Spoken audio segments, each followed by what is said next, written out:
Casual Magic has been sponsored by Quiver, maker of the Quiver and Bolt deck cases and other fine deck holding accessories. Use the code CASUAL on their website for 10% off your order. We're also sponsored by Architect, the premier site for hosting your decks on the internet. I love them and they love me, and it seems like a good reason for you to use them. You can also support Casual Magic directly by going to our Patreon at patreon.com/ShivamB. And now, on with the show.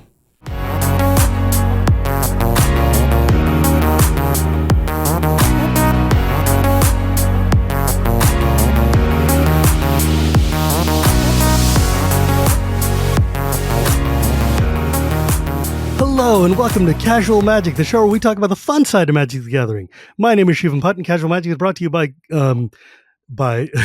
Architect and Quiver, and by my patrons at patreon.com/ShivamB. Yeah, sorry, there was a squirrel that hopped over a lime tree in my backyard, and I was just like, oh, whoops. But yeah, today I'm actually really stoked because I have one of the true OGs of Magic judging and of like early days of Commander. A guy who's so famous that they named him, like the rules committee named him Mulligan after you, or had a Mulligan name for you. Gees, or Geese as they call him over here in the States, because Dutch is very difficult for us. But you, sir, are a legend in like the old school circles of Magic, and I'm super stoked to talk to you. Welcome to the show. Well, thank you very much. Pleasure to be here. Yeah. Like you've been like one of the highest ranking judges in Magic for a long time, right? Or were when you were active? I started judging back in 97.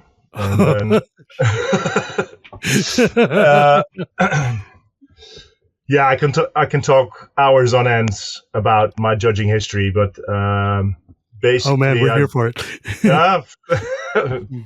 No, I think I became a level 4. No, I became a level 4 at Worlds in Sydney in 2004. Nice. And then I started working for WotC in 2005. So I was located out of the Belgian office for about 6-7 years. Took a judging hiatus during that time because it was already my work as well. So, high-level judging does take a lot of your weekly time, and then spending 40 hours a week doing the Magic thing at work. And then, so I sort of retired at that point, and then got back into it for about 2 years, and from 2012 to 2014. Yeah, it was neat to see you at Worlds this year.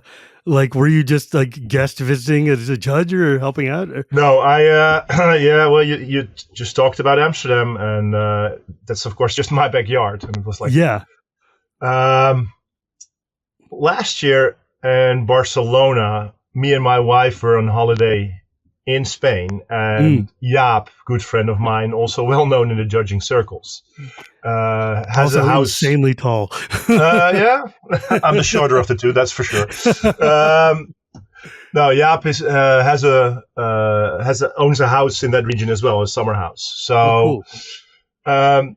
We heard after we planned our holiday that the last weekend of our holiday was PT Barcelona. We already had other plans for the weekend, but I contacted Scott Larrabee, and he was down to meet. And then me, Jaap, and my wife, who also knows Scott pretty well from back in the day, just went to have a very nice dinner with Scott and his wife in Barcelona. And just thinking about being back on the floor and judging, it got me a bit excited at the time. And then I heard that Amsterdam was coming around. It was like, okay, I'll take a day off. You don't have an excuse, right? Like Amsterdam is like half an hour away from anywhere. Yeah, it's door to door is a 45-minute train ride. Yeah, exactly. So it's no worries there. Then Amsterdam rolls around, and I just visited on a Friday and a Sunday, and it's. There were just enough old people left, just enough dinosaurs that were like, "Oh, this is too much fun." I want to come back. So I talked to Mac Baum about it, who's of course working for Pastimes and doing all the judge stuff, and she was happy to have me. So I applied for sponsorship, got in, and that's why I was at Vegas, just doing my old stick again and roaming the floors. That's so cool. I mean, because like. Amsterdam was my first time going to Europe as a part of a Magic event at all. And so seeing all the actual like legends of European magic in person was just cool for me. Like, I got to meet Kai, I got to meet you, I got to see all these other people who don't come to the States for any number of reasons because it's far and it's expensive. But going to like Amsterdam is just like a train ride or a ferry or whatever. Yeah. And so I was so stoked to meet everybody. And also Amsterdam was awesome. Like I love cheese, and so I was like, we have some. We definitely have some. I was like, this is the best place in the world. I never want to leave. Yes. Oh my God. Yeah. And so I was staying with my friend who lives all the way on the border of Germany, but that's like still an hour away from Amsterdam because. So where exactly do you know where? Putting you on the spot now. Sorry. You're interviewing me, right? Let me look at my Google Maps right now. Daniel will be very upset if I don't. Daniel's from Nijmegen. Yeah, that's exactly it. Nijmegen. And I was like, it's a place that's got a name that's very complicated. Because I remember he picked me up from the airport and was like, hey, do you want to go to Germany? And I'm like, isn't that far away? And he's like, it's an exit up the road from where I live. I'm like, oh okay, I guess I'll go to Germany. Do you want to hear another fun story? That's the reverse of what you had. So I used to study in Enschede, which is also on the German border. And a professor once got invited for a lecture on our university. And the only thing he knew that he landed in Amsterdam Airport, which is close to the sea, and he needed to go close to the German border. So he went to a transfer desk and asked for the next plane to the closest.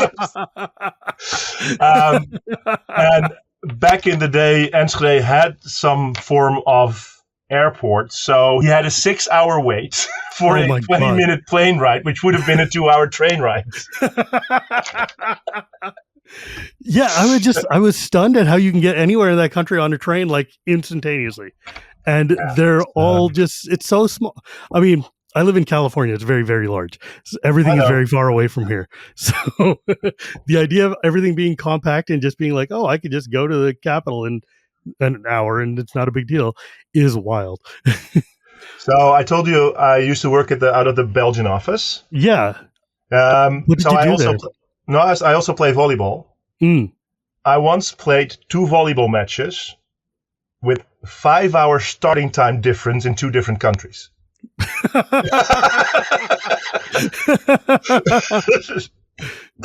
Europe is weird, man. Like it's so hard to conceptualize. I mean, even states in the East Coast of America where they're all small and clumped together is super hard to conceptualize for me.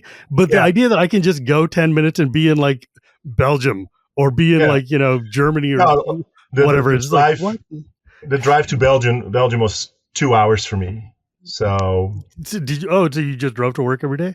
No. I had an apartment there, or a student place. Apartment was a big word for it. Yeah, something like that. But no, I just stayed there for 3 nights a week and needed something to do, so I joined the volleyball club there as well. What did you do at Wati? So my boss was used to be the event managers out of the Belgian office. So I knew him through my work as a judge back in the day. And then he needed somebody new to run the distributor markets on the OP side. So I was marketing manager, but mainly focused on all organized play. Ah, cool. So I dealt with most of the distributors. So we had offices in England, France, Germany, and Italy. And I basically dealt with all the other countries in Europe. Belgium is also where they printed all the magic cards and stuff, right? Yeah, that's why they had that's why they started out with a head office in Antwerp, which when Hasbro bought it, that later moved over to Hasbro Belgium in Brussels. Yeah, because like I remember as a kid being like, oh, these cards are all printed in Belgium. That's cool, weird. That's like where Cardamundi was or something. Yeah, exactly. When did you discover magic? How did you find it? Well, it's one of those things when the stars align. I never shied away from games, so I was at some point walking through Enschede, my student town, and past the gaming store, and there was just this pretty big crowd around one of the tables. So seriously, I was just on the road looking in, seeing this crowd, and walked in. and there were two people demoing Magic. And one of them was Jaap, who became a very close friend, who's slightly taller than me. The fun part of it, he was demoing it with another guy that was also named Jaap, who was even taller. Listeners, when I tell you these guys are tall, when I met them in Amsterdam, like, I'm not a short person. I'm like average height for an American, 5'10" or whatever. And I'm sitting here and I walk up and from far away, I see Gavin Dugan, who's like at least 6 something. He's taller than me by quite a bit. Gavin is 6'2". Yeah, he's like 6'2", and he's standing next to two guys who look like tree trunks who are just towering over him. And I'm like, what the hell is...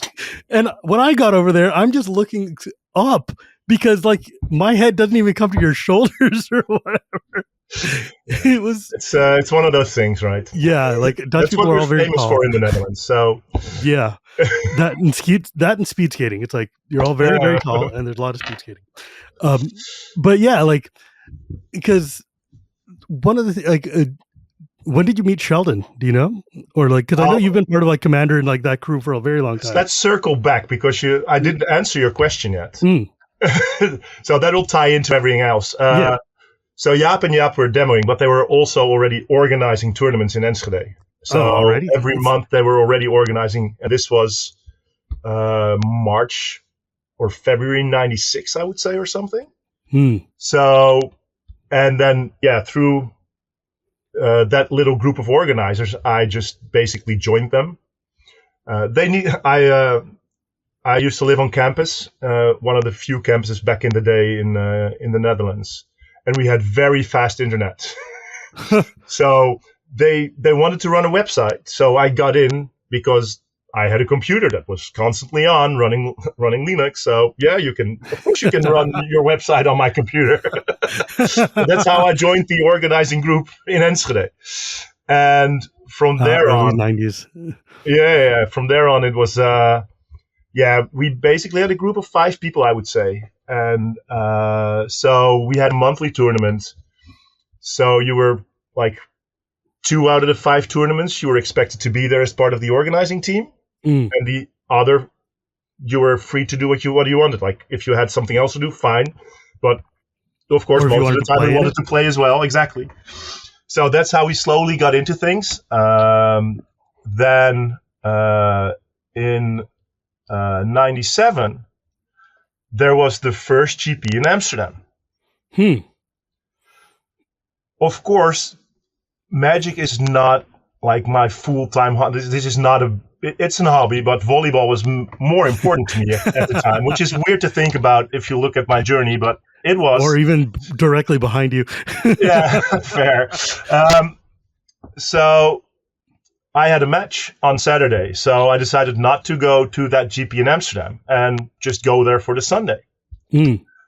So we play in a couple of side events. We're weirded out by what the French are doing. This is interesting. You know what the French were doing back in the day? No. They had little dice, and instead of tapping their permanents, they put dice on all their tapped permanents. What? Because they didn't want to rough their cards up by tapping them. Oh, that's so weird. Yeah, it's something I saw. There weren't very many cards that had counters on them at the time, so it didn't really... Exactly, it didn't really matter that much, but it's the only tournament I ever saw that, so I thought that's... I mean, remember, this is like before sleeves were really a thing. No, sleeves were a thing, but it was just the penny sleeves mainly, so... Yeah, I remember those. Yeah, so then at this point, there's also a Grand Melee advertised. So Jaap is more serious about judging at the time, and he takes his level 1 test there as well, and he needs to judge a couple of tournaments. And so I gather that's apparently what happened during that event, is that like people that wanted to become a judge made themselves known, and then from there on went on to judge a couple of events. So I joined the Grand Melee with another friend. We're seated randomly. And this, not so tall guy shows up as the head judge for the Grand Melee. And that's the first time I met Sheldon. Wow. That early? Yeah, because I know he was stationed there. He was stationed in Belgium. So, the first time I met Sheldon was actually at the first GP ever. That's... And the Grand Melees were where a bunch of people are sitting in the circle and playing against each other, right?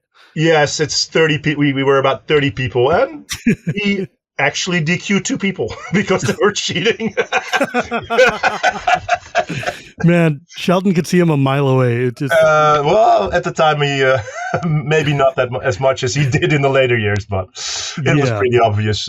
Thinking back about it, we didn't talk about it much, but we got trained in catching those guys later on. Well, yeah, because I remember playing back then because I started in 94, 95, something like that, around the dark. So I remember when people would do things like sleight of hand tricks or try to stack the top of their deck or any number of other just really, not even angle shooting, just straight cheating, just straight up cheating. And I never got anybody doing what the Mike Long put the cards in your lap type of trick, but I definitely saw some people doing sleeve stuff. And I'm like, what the hell? This is not a magic show. What are you doing? But it was wild in the early days. To put that into perspective, I had no clue who he was, and we didn't exchange words other than, well, then you're eliminated. So, but other than that, no idea. Oh, were you there during the Mike Long event? No, but that was just Sheldon to me when I got killed off. And other than well, probably that first time you're not going to have a lot of conversation. Exactly. So by the time Grand Prix Antwerp, so the next GP in our Benelux area comes around, Jaap and me are both well on our way to level 3. We got tested by, of course, our I would say the biggest unknown name in Dutch Magic, who is a pillar of our whole community and still is doing stuff. Bram Snapvangers. Oh, I know that name. Yeah, isn't he a Hall of Famer? He's a Hall of Famer as well, but he's mainly known as a player. But he was he judged actually at PT Mines in '97. He was one of our first level 3s, and he basically recognized that the way Jaap and me were going about our tournaments in Enschede was pretty fun, but also strict. So, he really understood that. He saw that we had a good vibe going in Enschede, and so he tested us for level 1, then for 2, and Can you explain what the levels are for folks who might not understand? Level 1 is just your local tournaments, right? Yeah, it's local, regional, national, continental, worldwide. That's the level 1 to 5 explained in the easiest way you can think about it. Yeah. He recognized there was potential. We never had judged anything other than PDQs and whatnot. So we got the invite to go to that GP in Antwerp. And then that was also our first time meeting Wizards employees. But it was also tied to the fact that they wanted to make us level 3. We did a couple, I did my rules test with Bram Snapvangers, then had another guy who was with the distributor at the time. He did a basic interview about level 3, but it was all still in the works how these things right. Yeah, that's operated. Still very, very early in the judge program. And that's when they said, we trust you guys that these guys are good, but we want to have final say from the Belgian office. Sure. So we had both Jaap and me and Sheldon had an interview during GP Antwerp with Ken Bontink. So out of all the level 3 classes there are, I think mine is pretty great with Jaap and Sheldon. Yeah, that's a legendary. I keep saying that, but it's true. It's these are people very, very influential in Magic, and that's amazing. Yeah, so that was the first time I got to see judge together with Sheldon. The fun thing is the next weekend was the Belgian National Championship. Oh, wow. So you got your level 3 and went right into it. Yeah, well, they had the head judge for the GP Antwerp was also the head judge for the Belgian Nationals that year, but they needed more judges. Mm. And there were not that many. Jaap wasn't available. Other people, well, I was available, so I said, "Sure, I'll come next week." Sure. Sheldon played in that event. Oh no! So man. I think it's very fun that the first 3 interactions with Sheldon were me as a player, him as a judge, judging together, and then him as a player, me as a judge. That's really cool. Oh man! And the nickname for that event is the Belgium National Disasters, and we'll not go into that. You can't just put something out there like that out there. During the draft, there was rampant cheating. How do you cheat during draft? Just looking over and talking to people, and they needed to replay day 2. They needed to replay the day 2? Yes.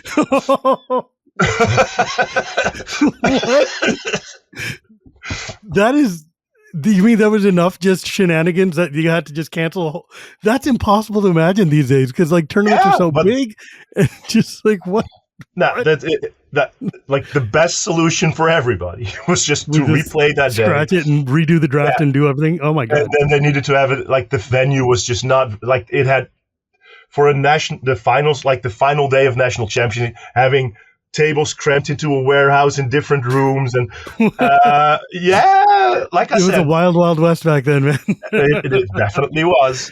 So then, when they replayed day 2, Jaap and another friend of ours went back to Belgium and had a proper day 2, as it was supposed to be played. Did they do it like immediately afterward, or did they wait a week or something? 2 weeks later or so. Oh my god! So they delayed it and came back. Yeah, that's crazy. Can you imagine these? I can't even imagine like if the PT were to blow up that badly that you had to redo it and then redo it like not even now, but like a week from now is just that. Yeah. Damn. Well, I can see why you called it the national disaster, man. There's this like. That's why these things are possible in Europe with our teeny tiny countries. And right, that's true. Because just the travel costs of getting from here to New York even and having to go back in 2 weeks would be just untenable. Also, I'm sure that there's enough judges and organization to stop that from happening now. So we're very lucky. Well, it's just mainly experience. And like even looking at myself, like I was so inexperienced and blue about everything that's happening. Now, here's a fun story for you. Mm. You know what the Nationals format, the limited format was? It was Rochester draft. Oh, God. You're going to be here for a year then. No, it was fine. So I was a level 3, and I had never judged a booster draft. Okay. Oh. There you go. Wait, what? Oh, because all the drafts were Rochester or something, right? Like at the time? No, like the PDQ that we had organized locally I played in it. Because it was my turn to play. Right. And then for some reason, during my 6 month of going from level 1 to 3, I judged many Rochester drafts at Nationals, but not any booster drafts. That's so funny to me. Like, because I was talking to somebody the other day about how Rochester draft, like for, we were talking about the Cube finals that happened in Vegas, and how Rochester draft was like, nobody knew how to Rochester draft because nobody's played it in so long and it takes forever. And I'm like, it's wild. Cause like what I remember from those days is that sealed was like, you get a starter deck and then like 2 booster packs and you build your deck and you play. But I never drafted until like decades later. Mm-hmm. So I missed like all the early like drafting because I was just, I stopped playing for a while.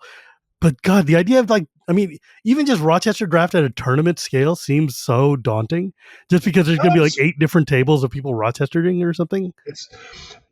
There's a big advantage to doing Rochester draft over booster draft because there's no way to cheat. Yeah, I guess you see every card.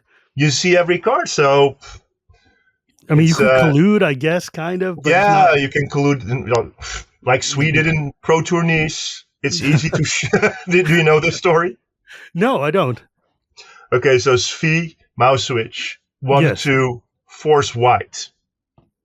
So he just made shirts with a white card on it. I remember reading this. And just sat down at the table. It's like, this is me, guys. This is me.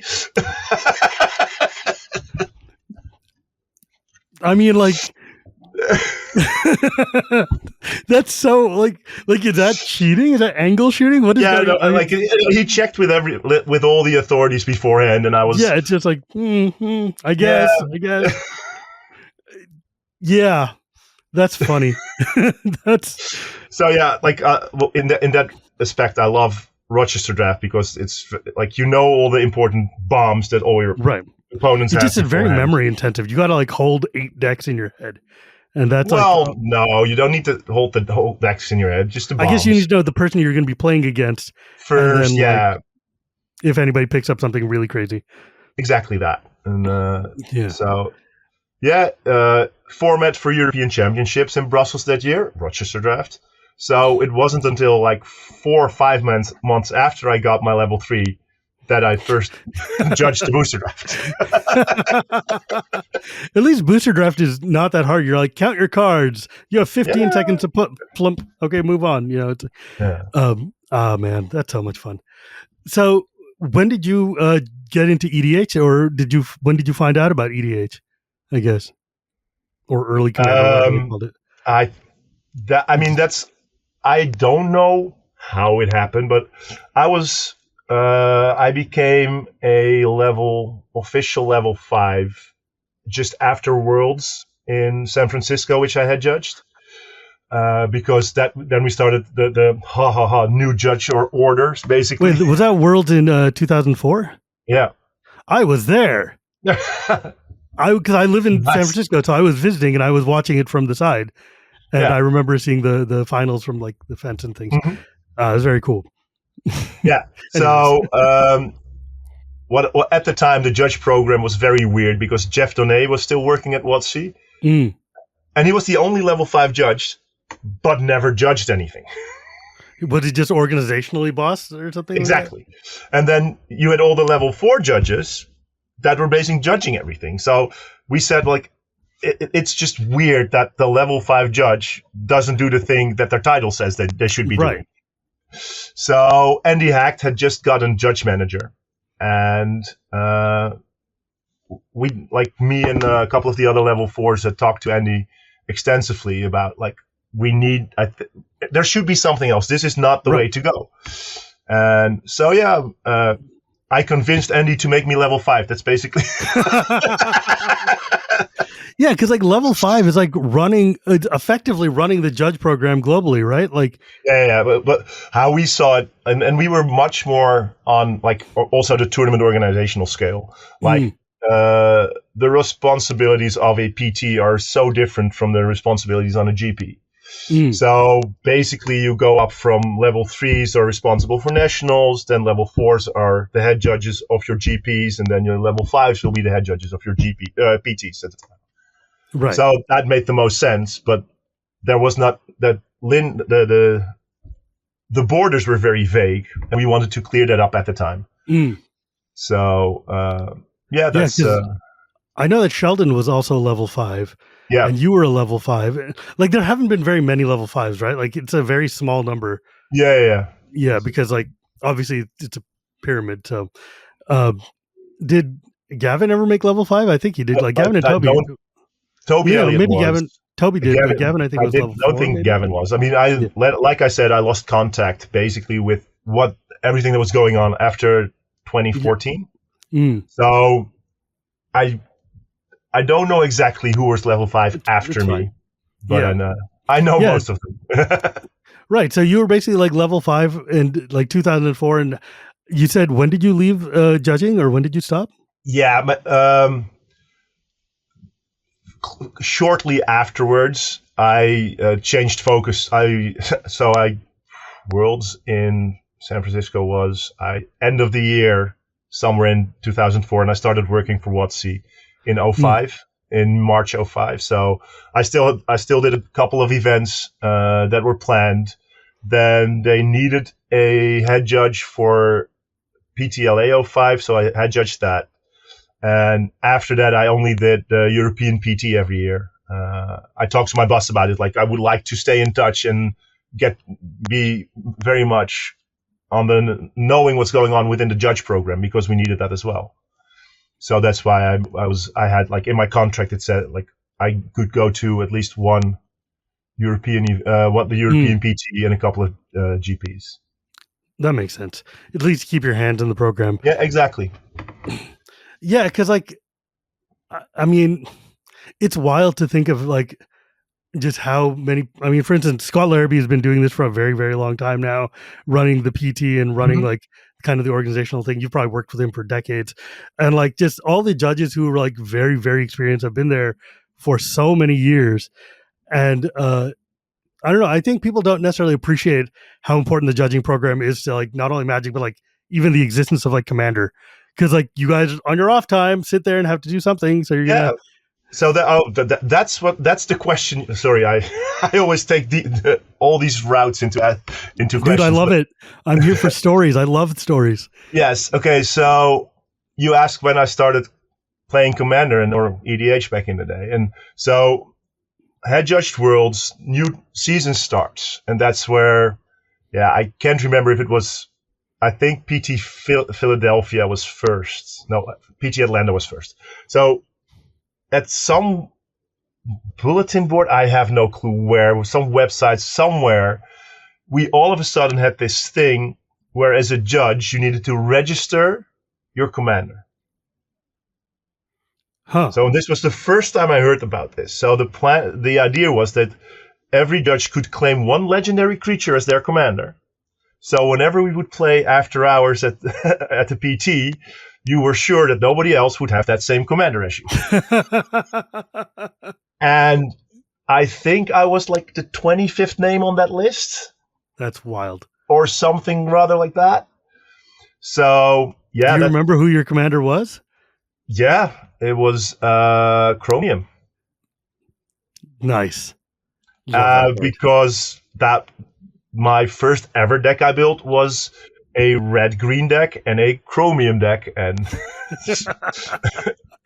oh man, Chromium was so, like, the art for Chromium is one of my favorite arts in early Magic, and yet the card is such garbage. I still have a Chromium deck. He's not the commander anymore. The better brother is. His 2019 version is the commander. Oh yeah, that card is significantly better. Yeah, but he's still in the deck. There's no way in hell I'm ever going to take him out. Yeah, dude, I know. I know the feeling. I still run Jedit Ojanen in my deck. I'm never taking that guy out. It's one of those things where you go like, no, he's staying there. He's bad. I know, but he's staying.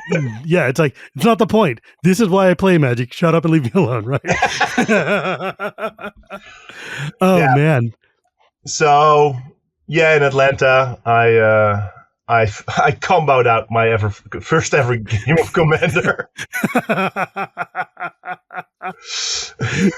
Man, it must have been Future crazy. Sight, Helm of Awakening, Sensei's Divining Stop, Soldavi Digger, and a Time Warp.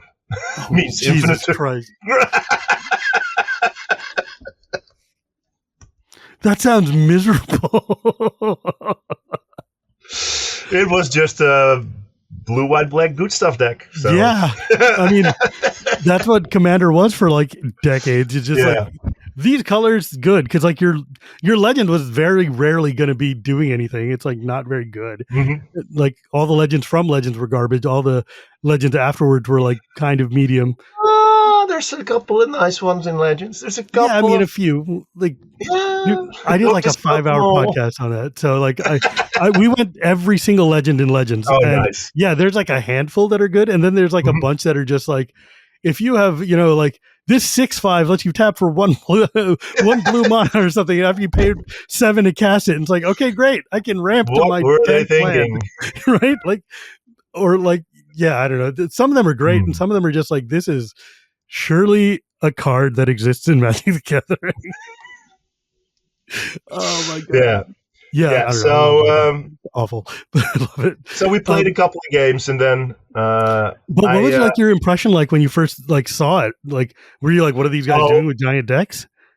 Now there were a couple of things that were already happening in my mind before I ever heard of EDH. We had a format that all the pro players or the PDQ players in the Netherlands played that was Asian Highlander. Asian Highlander? What's that? There weren't that many cards in Asian printed yet, so you just build a Highlander deck, and the only cards you could play were Asian cards. Oh, that's really funny. You're like forcing yourself to limit to like the 4 sets or whatever that exist in Chinese and Japanese. And then being in the Netherlands, it's very hard to, like, oh, Morphling is out. I want a Morphling, but now I need to find an Asian Morphling. And this is so yeah, it was very much this. It has the same sentiment of finding the cards, and that's just was very wild to do. So I already had a Highlander deck. At the time, this plays just before I started working for WotC. We were also working with another friend of mine to open a gaming store. And one of the things that we wanted to do was with all the shard colors have play pentagram magic. So you play with 5 and just your opposites. Yeah. So I had a Highlander 3-color shard deck already. Oh, okay. With lots of Asian cards in it. So they just find a commander in your set, right? So yeah, it was. Wait, where were you Asian cards from? Is it just like you go to the PTs or whatever and you pick up the draft and you end up playing with the... I have, they're like more and more Asian cards got it. Like there was a market for them within the Netherlands, of course. So that's insane. People started bringing... That's so... Like, yeah, where are these cards coming from in like the early 2000s or 90s? Like that's crazy to me. I mean, because I know like all the cards you had were probably in English, right? Like, or did you also play with cards in German and French and whatever? No, like they were never printed in Dutch. No, the cards that are sold in the Netherlands are just English, but like through WotC here and there, when you judge a GP, there's like, do you want some Asian product or do you want? I'll take the Asian because that's that'll be good trade bait. Yes, I would love to have Asian packs of Stronghold or whatever. Let's see what's in my drawer here. Yes. Oh man, I love fact find. I love going treasure hunting. No, it's not Asian, but it's still good. Oh yeah, I'll take it. That's amazing. Tempest is a sweet set. Yeah, like I love to keep loose booster packs just by my desk just because it's fun to open them and see what happens. My kid has opened all the ones I had recently, but it was just like I used to just keep a box to stress crack packs with. Oh man, but because like I just think about what Magic was like in Europe in like the 90s and early 2000s. Like you had Italian cards, which were obviously the first ones printed. You had French, German, and you guys in Amsterdam are like between all three of these, and obviously Spanish cards too. But you were playing. Okay, so here's another interesting fact. I told you earlier that I had like internet in my room on our campus. Yeah, which in the late 90s is crazy. No, this was exactly. This is mid 90s. Oh man, even earlier. So what happened was the economy. There was an actual economy in the Netherlands because the cards in our town were a lot cheaper because we had a group of people that were trading on the BBSs and buying collections on the BBSs because we had internet access and the rest of the Netherlands didn't. So in our microcosmos, our cards were like significantly cheaper, I would say by about 20%. That's than crazy. The rest of the Netherlands because we had internet access. So you can say that we were from Amsterdam. No, I wasn't living in Amsterdam because the cards were way more expensive over there. Yeah, that's fair. But yeah, like you had to mainly playing English though. Yeah, but like English is all like we are a seafaring trading small country, so the only way to survive is make sure that other people understand you because they're not gonna so they're not gonna bother with trying to understand, like it's one way or the other. So yeah, we've always been very much like multilingual in that respect. Yeah, I don't know. I think it's just like I speak a ton of languages, so it's like it's a hobby of mine to sit and I like to have magic decks that are in all the foreign languages that I can read, and so it's just like it's really fun to just test myself. And thus far, I've been able to do everything but the 2 Chineses, and like that's pretty cool.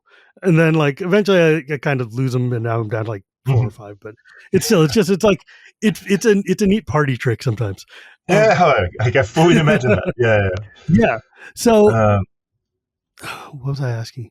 Well, I can elaborate more on the EDH thing if you want. Yes. Yes.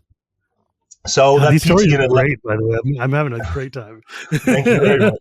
No, at the PT in Atlanta, I like Sheldon and me, ever since we ran into each other at that Belgian Nationals in '98. We've been doing all sorts of things together, judging at all these events over the years, being the old guys, having our shared stories and whatnot. So yeah, we were very we were good friends, and like even though we lost sight of each other, the feeling of good friendship never went away. Right. And so at some point, we just played a game of Commander with the 2 of us.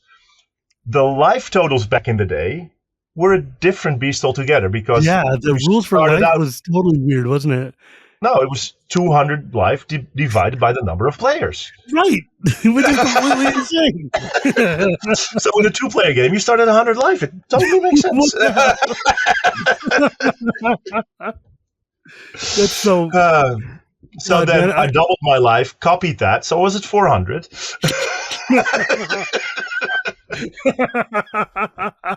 And that's why commander damage exists, people. Come on. Exactly. Maybe one of the reasons, who knows. No, there's a card.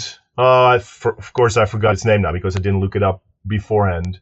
That's always on the chopping block the other way around. It's been banned for a long time. It's one of the imprint cards.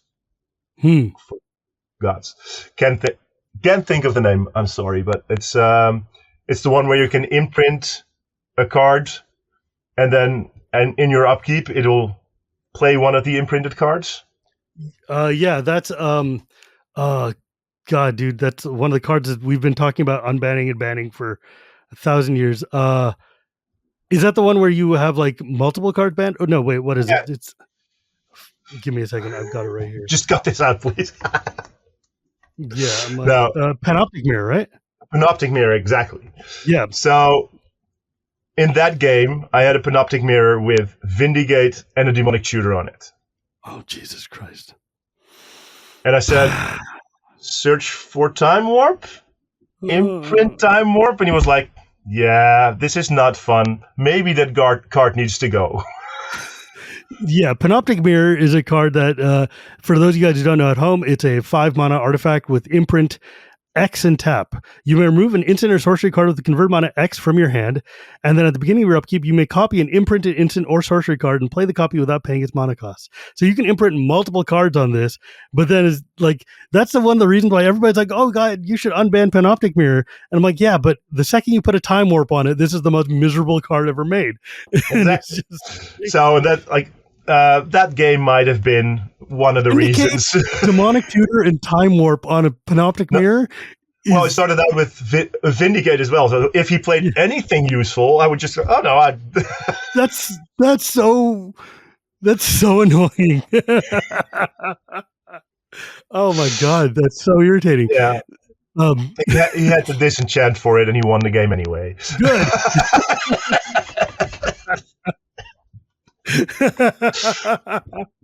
Oh my God. Yeah. So, also, like, we had, the rule that we used to have, like, Caracas, like, commanders used to have protection from Caracas. Commanders had, like, protection from Caracas. Yeah, exactly. There was also something that, like, we came up basically in a discussion that was also thought of, like, yeah, but it's a good card in general. It's just not fun if you get your commander bounced all the time. And there were not that many legendary cards, of course, back in the day. So that's why we came up with, let's just give all commanders protection from Caracas. And then it works. Yeah, totally fair and balanced at that point. Turns out that card is still utterly busted. Like just tap to bounce your Atraxa back to your hand. That sucks. That card is so. Depending on the Atraxa, might be pretty good. Yeah, no, I mean, it would be great if I bounce my own Atraxa back to my hand. You're in for a world of trouble. Oh man, I always wish I could play Caracas because I still have my original Legends copy, but I know better because that card is just not okay. It's not okay. But Gavin was telling me that you had one like the first real Rule Zero cards. Like, decks in Commander. What was that about? So here's a couple of things that happened. It was PT London 05. So we've been playing Commander for about 4 months or so, 5 months maybe. And it was like, this is fun, but I'm always bored. I want to play a different deck. I don't have enough decks. So back in the day, there were no 4-color Legends. So I said, I'll just make all 27 decks. All 27 color combinations. I'll just build all of them. Okay. So let's start at the beginning and the end. So I built a Karn deck as my colorless deck. And then I wanted to build a 5-color deck. And there were not that many options. So I was like, But there's this Genju of the Realm. Oh, God. Which is a legendary aura. Which enchants the lands, and you can activate it and make it into an 8/12. Yeah, you sure can. So Go ahead. I made a 62 enchantment, 38 land deck.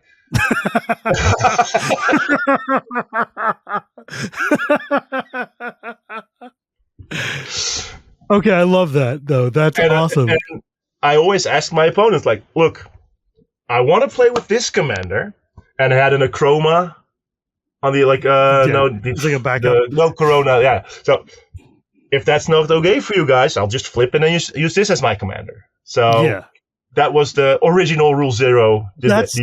See, I love that though, because like one of my good friends runs a commander deck where the commander is Assemble the Legion, the Boros colored enchantment that makes soldier tokens come out every turn. And like I've seen a lot of people do that where it's like, build your commander deck, and instead of having a legend at the top, you've got some very thematic enchantment that does something to create a sort of mini game or like a dungeon or some kind of effect that people have to then fight against. And I think that's such a cool kind of like auto battler type of way to play. For me, I think it's really exciting. I would have been stoked to play against that. Yeah. Now, for me, it was like, well, it's still basically just a legendary creature. Yeah. So there shouldn't be when you put it on a card, this. It becomes a thing. Like I've been asking them to let us play. There was in Innistrad, there's an equipment that lets you flip into like a legendary mega demon if it does damage. And I'm like, let me use that as my commander. It'll just be a mono black deck, but then I can just have this magical dagger come out of command zone and stab you and turn into the mega demon. It would be super cool. Sheldon would always give me a look when I asked that.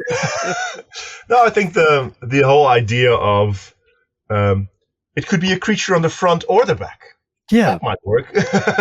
Or like the stupid flip cards from Kamigawa that are like a normal creature that becomes a legendary creature. Like, come on. There's no reason not. No, I guess let's not talk about the one that counters stuff. That he's banned. Okay, well, no, that one is banned because that card sucks. But the other ones are like normal cards, you know, like the Bushi Tenderfoot or whatever, the green one. They're all fine. Anyways, whatever. Not the point. But I love that idea, though. I think that's super, super cool. Yeah, man. Like, so I would.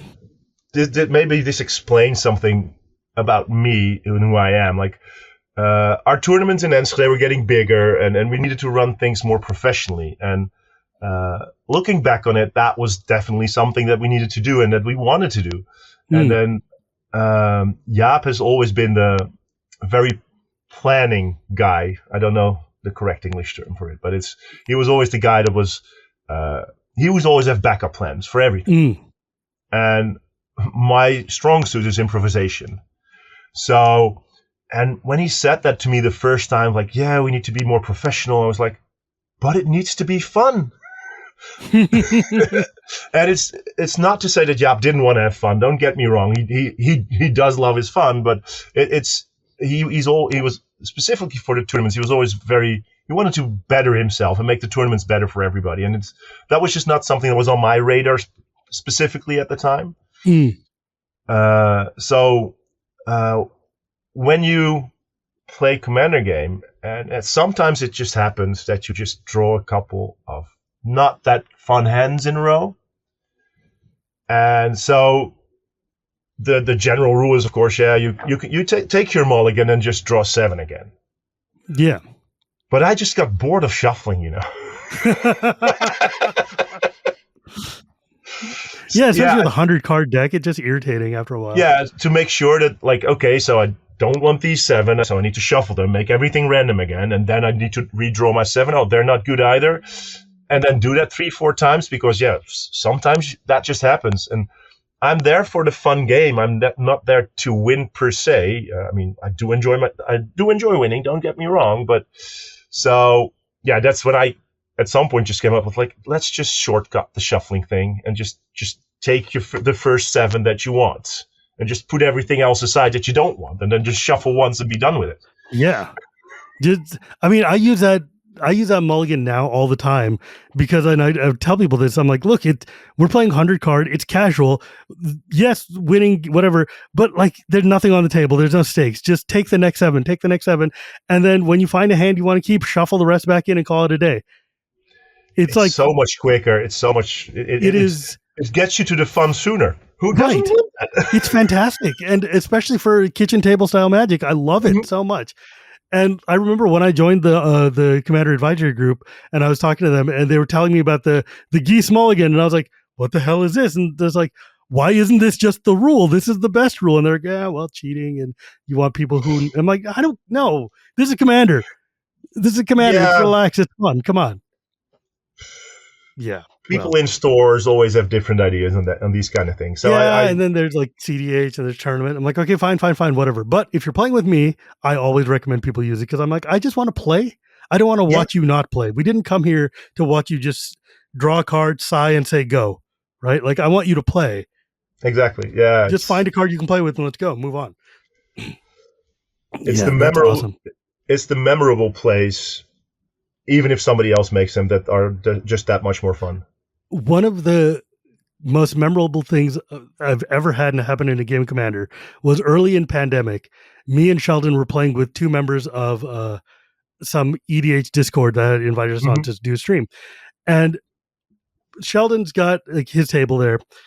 Player B, player A cast this a Wrath of God effect.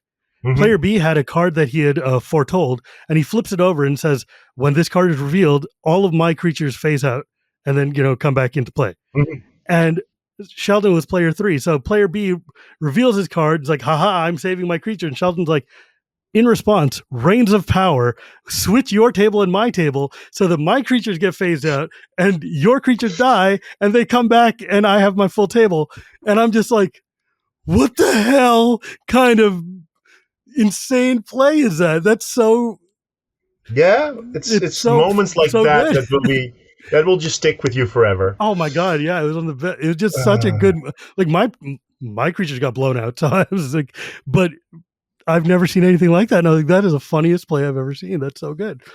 I love that. I managed to get 1 game of Commander in at Worlds, and I think it's probably in my top 3 of games that I've played /1.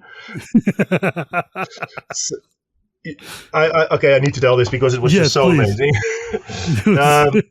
So Stefan Bread no. from they're from Pittsburgh.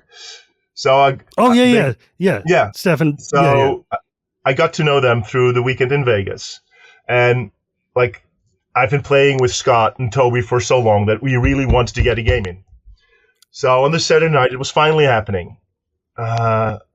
So we were starting to play, and then I get handed my dinner. So we were playing, and I was distracted, and I needed a bathroom break. So I asked Brett, Brett, could you please play my hand while I just take a quick bathroom break? Come back, and I was like, I would like to finish my burger in peace and silence? And is it okay with you if you play just this little bit longer? So I sat next to Scott, and we talked, and we had fun, and like the table everything was fine. I was just eating. And then Brett casts Hit the Mother Load. So I'm playing Yidris, the 4-color Cascade deck. Yes. So he plays Hit the Mother Load. Flips into Apex Devastator. Oh my god. Which then cascades into Breach the Multiverse.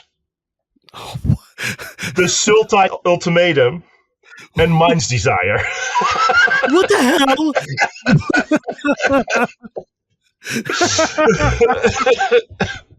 That is like the Cascader's dream right there. And I was just sitting there finishing my burger. Yay! Yay, I won!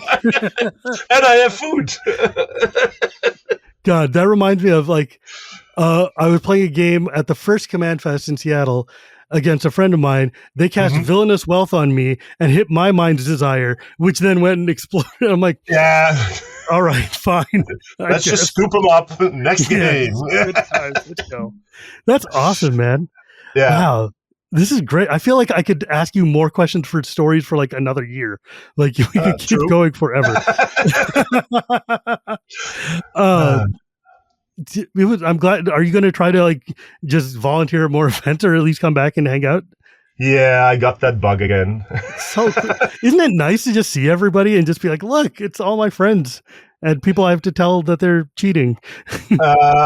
Well, I think for me, it is a two-pronged sword or two-edged sword. It was there's two. Cool. Yeah, sorry. There's just a couple of things that were. So Noah Buchan was our European champion back in 2000 in Paris. But I known him since he was like this 16-year-old guy from Amsterdam, very bratty, but a lot of fun to be around. Had his instruction manual, as we all do. His was maybe a little bit bigger than others, but like we had a lot of fun through the years. And I hadn't seen him in forever. And then I'm at Worlds. I'm mainly judged on the floor of the 100K event, and he just saw me. Stood up, wanted to come greet me, reached me, and then was told by another judge, "You should go sit down," because all the players needed to be seated at the time. That's awesome. But it was just the fact that there were like a couple of these old dinosaurs left as the players as well, and they were just all very happy to see me. Like, even though, go ahead. Yeah, even though like we may not have been talking that much 20 years ago when we saw each other regularly. Yeah, right. But now, like, I'm a recognizable figure for them, and they're recognizable for me from back in the day. And it's just, you have that connection through that. And that's just a lot of fun. But I must say, there was also like 2, 3, 4 players that I connected with during the weekend and just had like very fun interactions with. And like when you have a good interaction with a player, I always go like, so just if you see me, just tell me what your record is. I'll be. That's awesome. Hope you do well.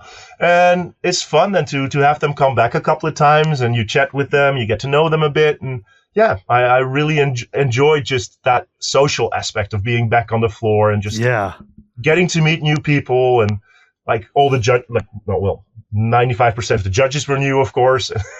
Yeah. Well, there's a lot more of them too now. But I mean, like, it was so cool. Like, I got to see Kai make day 3, like, win his winning in again and to get into the top 8. And I was like, that would be the greatest weekend of all time if Kai went and won, like, the Worlds 20 years after he won Worlds. And I'm like, but alas. But, dude, that was so cool, though. Like, it was so nice. It's so neat to meet all these, like, I think that's my favorite part of MagicCon is seeing all these people who I've known my whole life, but only read about or watched on screen or whatever, and get to actually meet them and hang out. And sometimes they even know who I am, which like when Frank Carson's like, yeah, I know who you are. And I'm like, why do you know who I am? Oh man. Yeah. But like all you guys in the Netherlands, like the Magic players must like just, there's such a small community there. You guys all know each other, at least at this point. No, it's there's knowing each other, and there's like you have these different layers. Like back in the early 2000s, like Jaap and me were very strict in our rulings on the nationals. I think that made our players play a lot stricter than was necessary at different nationals. So our players were very well behaved, understood what was expected of them, which made them into a lot better players. So there was a group of about 10 pro players in the early 2000s. That we of course all knew, and but then there's this whole layer just below that just folk comes in, and we didn't judge that many PDQs anymore. Sure. So, but they're the mainstays on the PDQs, and then they don't always translate to that higher echelon. And I guess time just like means that there's always new players coming in that you're not going to know. And we were judging more internationally, and both Jaap and myself always are victim of too many hobbies. I know that feeling. So it's always. Gavin was telling me talk to him about D&D, and I'm like, if I have time, yeah. There's another show for you. Yeah, right. I could talk about D&D all day forever. I'm a Dragonlance guy going way back. And I was kind of in a hurry getting to this interview because we have a school band now as well that I'm in. So. Oh yeah, what do you do now? I'm a math teacher. Oh, that's cool. Nice. Yep. Trust the Magic players to be math. Yeah, it's one of those things. It comes natural to most of us. Anyway, sir, thank you so much for joining me today. This has been a delightful conversation. I'm glad we were able to make it work. I don't know. I was very excited to have this. But yeah, it's great to see you, and I hope we get to meet each other at future Magic events going forward, because I know I try to go to all of them these days. So yeah. But with that, my friends, you can find me at Gear Per Gears or at Shivam Bhatt on Blue Sky these days, and you can find Casual Magic anywhere podcasts are sold, or at YouTube every Tuesday, thanks to my editor Dan. And you can also find me on Shivam and Wheeler Love Magic, where we go through every single set in the history of Magic for a very long time. We're up to 40 or 50 episodes now, and literally our shows are 2 to 4 hours long, because we go into detail about what. Because too many people talk about Magic cards that are just angry about them all the time. We're like, what if we remembered we like Magic and we just talk about our favorite cards? And me and him are just that kind of nerd that we can just go in depth. And so we have very long episodes talking about every Magic card we can think of. And also on the Chronicles of Dragonlance, where I'm going through with my other friends and reading through the Dragonlance Chronicles and talking about them chapter by chapter, because it's super fun.